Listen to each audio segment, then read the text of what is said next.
Some houses echo with laughter, some echo with silence, and some whisper a single word over and over again: more. More money, more luck, more success.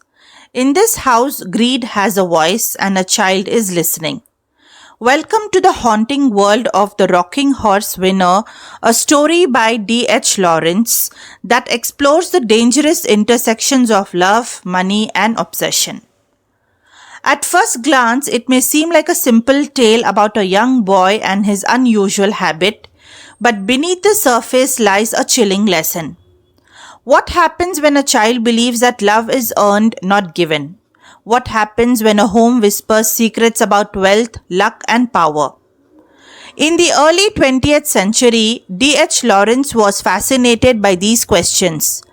He wrote about the human heart with unflinching honesty, revealing how materialism can quietly destroy what is most precious: innocence and genuine in affection.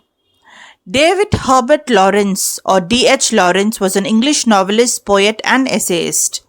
He lived during a time when society was changing rapidly, and he observed how industrialization, wealth, and social expectations affected human relationships. Lawrence often explored themes of emotional repression, psychological complexity, and the tension between material desire and spiritual fulfillment. In The Rocking Horse Winner, he uses the story of a child and his family to expose the destructive power of greed and the ways children can suffer silently in a world obsessed with money. The story begins in a seemingly ordinary house where the air is filled with tension rather than comfort. The mother, beautiful and poised, always seems dissatisfied. No matter how much money comes into the house, it is never enough. The family is trapped in a quiet despair, and the house itself seems to echo this longing.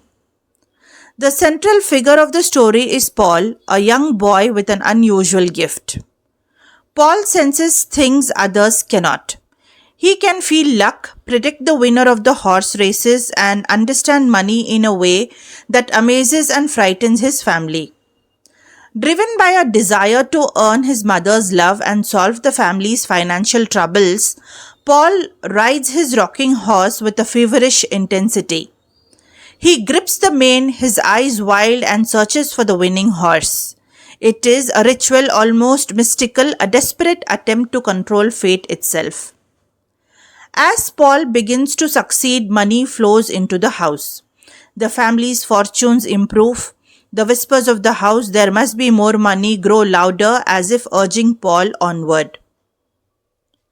But with each victory, the boy's obsession deepens. The excitement and strain take a toll on him. The once innocent child is now caught in a dangerous cycle of anxiety, determination, and unfulfilled love. Paul's mother notices the wealth but not the cost. She remains emotionally distant, praising the money but never understanding the sacrifices her son is making. Eventually, the story reaches its heartbreaking climax. Paul, driven to exhaustion by his compulsive quest for luck, predicts one final winner. He triumphs, but the triumph comes too late. The boy's body cannot bear the strain of his obsessive pursuit. Paul dies, leaving his mother with the wealth she always desired, but without the son who truly loved her. The story ends in a devastating irony. The house's whispers were never about happiness, they were about obsession, greed, and the tragic cost of a child's attempt to buy love. At its core, the Rocking Horse Winner explores themes that are deeply human and disturbingly relevant. The emptiness of materialism, the desperation of parental approval, and the loss of innocence in the world ruled by money. It warns us the dangers of equating love with achievement and wealth, and reminds us that true affection cannot be bought or earned. It must be freely given. Let me conclude, students.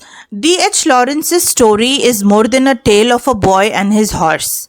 It is a mirror to society's obsession with status, the emotional neglect that cannot go unnoticed, and the devastating consequences of childhood pressure. If there is one lesson to carry from this story, it is this: cherish love over money, nurture innocence, and listen carefully to the unspoken needs of the children around you. So, next time you chase wealth, success, or recognition, remember the whispers in that house and ask yourself, are you seeking more or are you seeking love? Because some things in life, affection, security, and emotional connection are priceless, and some losses are forever. If you have understood this explanation, please subscribe to my channel, hit the bell icon for the future notifications, like and subscribe, and comment below.